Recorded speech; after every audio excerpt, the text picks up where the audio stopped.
Hello, नमस्ते सभी को मेरा। ये मेरी पहली वीडियो है यूट्यूब पर। और मेरा कोई पर्पस नहीं था यूट्यूब पे चैनल बनाने का, लेकिन मुझे मजबूरन बनाना पड़ा क्योंकि एक टीचर हैं जिनका काफ़ी नाम है, परमार सर। इनके यूट्यूब चैनल है परमार डिफेंस के नाम से। ये बहुत अच्छे टीचर हैं ना। लास्ट ईयर बहुत सारे सिलेक्शन भी दिए हैं। मैंने इनको रिव्यू देखे, थोड़ा वीडियोज़ और सर्च की कि क्या है क्या नहीं है, क्या मुझे गलत तो नहीं फील हुआ इनके बारे में। लेकिन मैंने देखा बहुत अच्छे टीचर हैं, बहुत अच्छे से पढ़ाते हैं। लेकिन कुछ गलतियाँ करी हैं इन सर ने, जो मैं रिवील करना चाहता हूँ और आपको भी समझाना चाहता हूँ, गाइड करना चाहता हूँ आपके बड़े भाई के नाते से। आपको ये समझ में आए कि क्या हमें पढ़ना है, क्या नहीं, क्या ज़रूरी है एयरफोर्स के लिए, क्या नहीं। सर जो आपको जीएस पढ़ा रहे हैं, बे डाउट आंख बंद करके आप वो पढ़ते रहिए। एकदम सटीक पढ़ा रहे हैं, जहाँ टारगेट करती है जीएस आपके लिए एग्जैक्ट उसी पॉइंट या वही पॉइंट पे आपको सर पॉइंट टू पॉइंट पढ़ा रहे हैं, उतना ही पढ़िए, इससे ज़्यादा मत पढ़िए जीएस में। सिमिलरली आपको नॉन वर्बल में कहीं नहीं जाना, सर से पढ़िए, सर बहुत अच्छा पढ़ाते हैं।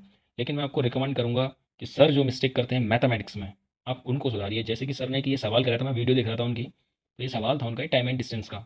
तो इस तरीके से उन्होंने ये सवाल कराया, मैं सोचने लगा कि यार कोई बच्चा अगर बिगनर होगा, जो सीखने ही आया होगा, तो वो तो इसी पैटर्न से सीखेगा और वो करेगा भी एग्जाम में इसी पैटर्न से। टाइम होता है वहाँ 25 मिनट्स, क्वेश्चन होते हैं 30, जिसमें से 5 क्वेश्चन नॉन वर्बल के होते हैं, काफ़ी टाइम टेकिंग वाले।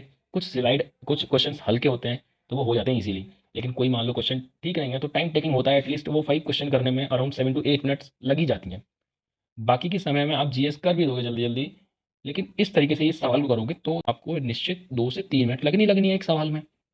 अब इसी सवाल को मैं अगर आगे समझाऊँ तो मैं इस तरीके से भी कर सकता ये, हालांकि मैं ये नहीं कह रहा हूँ कि ये तरीका सिर्फ मुझे ही आता है या किसी और को नहीं आता या सर को नहीं आता, या सर ये करा नहीं सकते थे। करा सकते थे, लेकिन मुझे नहीं पता क्यों नहीं कराया। मैं कह रहा हूँ हो सकता है उन्होंने ये सोचा हो बिगनर बच्चा है, उसके नहीं समझ में आएगा। सर आप 1 मिनट 5 मिनट बैठ के ये चीज़ बच्चे को समझाते कि अगर स्पीड दे रखा है, हम उनका रेशियो लेके इन्वर्स कर देते हैं, तो जो रेशियो आता है हमारा डिफरेंस का, वही टाइम के बराबर होता है। जहाँ से ईजिली ये 10 से 15 सेकंड का सवाल को आपने कन्वर्ट कर दिया 2 से 3 मिनट में। आप इस तरीके से सोच रहे हो कि इस पैटर्न से बच्चा फॉलो करे इसको और इसी तरीके से पेपर में करके आए, तो पेपर उसका कभी जिंदगी में नहीं क्लियर होगा सर। सिर्फ जीएस से, सिर्फ रीजनिंग से पेपर अगर क्लियर होने लगे बच्चों के, तो आज सबके सब सिलेक्शन लेके बैठे थे। Everything is mandatory for the exam, also the English, mathematics, reasoning and English, सब कुछ। और जीएस भी उसमें मेन इंपॉर्टेंट है। आप सब रीजनिंग पढ़ाइए, जीएस पढ़ाइए, इसके अलावा कुछ मत पढ़ाइए। जैसे कि आप ये सवाल देखिए, आपने ये सवाल कराया, आपने अपनी स्लाइड में डाला है, अब आपने ये कंपाइल किया हो इसमें स्लाइड में, या आपका जो भी टीम मेंबर होगा उसने किया हो, आपने ये सवाल ना ठीक से देखा ना कुछ किया, अपने हिसाब से कस्टमाइज़ किया। आपने यहाँ पे देखा पोएम का आपने 63 लिखा हुआ है, आपको देखा आपने पैटर्न बना के नहीं बना आपसे, तो आपने कस्टमाइज़ करके 63 को काट के 13 कर दिया। उस हिसाब से सिमिलरली आपने ऑप्शंस को भी कस्टमाइज़ कर दिया। क्या आपने थोड़ा सा दिमाग और लगाया? क्या ये इस पैटर्न पे है नहीं? क्या ये सवाल अगर मैं इसको इन्वर्स कर दूँ इनके लेटर्स को और उनका सम करके नंबर ऑफ लेटर ऐड कर दूँ, तब भी तो 63 आएगा।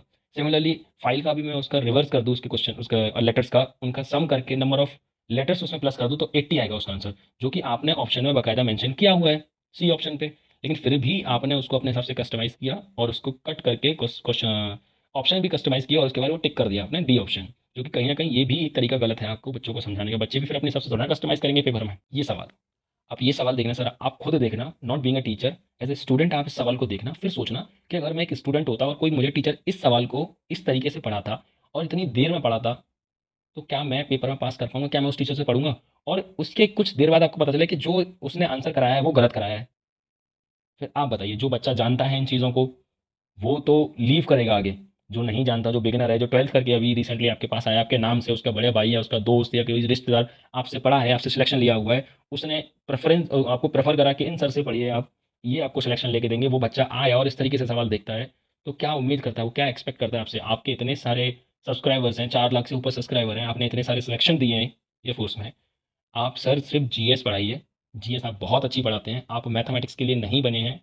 आप मैथमेटिक्स अच्छी पढ़ सकते हैं, लेकिन मुझे नहीं लगता कि आप मैथमेटिक्स अच्छी पढ़ा सकते हैं। आप सिर्फ़ जीएस पे ध्यान दीजिए अपनी, और रीज़निंग पे ध्यान दीजिए। आप एक टीचर हायर कर दीजिए मैथ का। अगर आपको लगता है कि बच्चे का सिलेक्शन मैं ही करवाऊँगा, सब कुछ मैं ही मैथ पढ़ाऊँगा उसको, मैं ही रीज़निंग पढ़ाऊँगा उसको, मैं ही इंग्लिश पढ़ाऊँगा उसको, मैं ही जीएस पढ़ाऊँगा उसको, तो सब कुछ आप नहीं पढ़ा पाओगे सर। और जो टीचर सब कुछ पढ़ा सकता है, वो तो मेरे हिसाब से वो टीचर अच्छा ही नहीं होता। आपको हो सकता है ये बुरा लगे सुन के, आपके बच्चों को बुरा लगे, बच्चे शायद गालियाँ दें या मुझे हेट दें, डिसलाइक दें, जो कर रहे हैं वो ठीक है। लेकिन उनके बड़े भाई होने के नाते मैं उन्हें एक चीज़ यही समझाऊँगा कि आप फ्री में तो कचरा भी मिलता है, लेकिन आप कचरे को नहीं उठाएँगे, इतना तो मैं भी जानता हूँ। आप अच्छी चीज़ को प्रेफ़र करो, सर से जो अच्छा मिल रहा है वो अच्छा आप ऑब्टेन करो, उसके बाद जो अच्छा नहीं मिल रहा है उसको लीव करो। जो जानता है बच्चा वो आपकी अच्छी चीज़ों को ही ऑब्टेन करेगा, इन चीज़ों को ऑब्टेन नहीं करेगा।